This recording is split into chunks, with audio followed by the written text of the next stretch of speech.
Hey guys, Cam here from PhoneDog.com, and a couple of days ago we unboxed the Apple Watch Sport. And although I ordered them both at the same time, it took a few more days for the stainless model to arrive. Now that it's here, I've decided to unbox that too, but to add a little bit more value to the video, I've decided to compare the unboxing experience of this to the Watch Sport.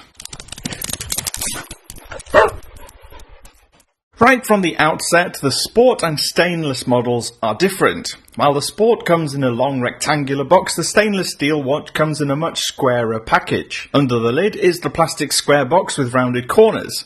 Underneath that is the booklet containing paperwork, which in this case is a quick start guide. Inside the box you'll find the power adapter sat right in the centre, surrounded by the magnetic charging disc and its extra long cable. And here's where you notice the first subtle difference. Unlike the all-plastic magnetic charging disc from the Apple Watch Sport, the stainless model's charging disc has a brushed metal covering with incredibly shiny edges. And if you look closely, you'll also notice that it's thinner than the plastic one. It's a small touch of added luxury and premium design. This same flair and quality is shown inside the plastic box too. When we open it up, the box itself is lined with a soft textured material. Both the lid and the base are coated in it, as is the rounded insert used to hold the watch strap's shape. There's also a precise groove in the lid and base to ensure the watch stays in position during transit. This is a far cry from the simple plastic tray used to hold the cheaper Apple Watch Sport. And once we've removed the plastic insert, peeled off the film and taken a quick look around, we can power up the Apple Watch and pair it the same way we paired the Sport model. Like all Apple Watches, it has the same internal components, controls, user interface and display. It's when you look at materials that you notice the real differences. On the back we have the heart rate monitor built into a ceramic disc, which itself is encased in a lump of custom stainless steel, a really shiny metal which is matched by the fixing points and the clasp on the classic black leather strap. The Sport model is different in that it is a duller anodized aluminum finish. Its display is covered in Ion X glass rather than the more expensive sapphire crystal used in the steel one, and the heart rate sensor is built into a composite disc. All these differences in material make the Sport model lighter and slightly less durable.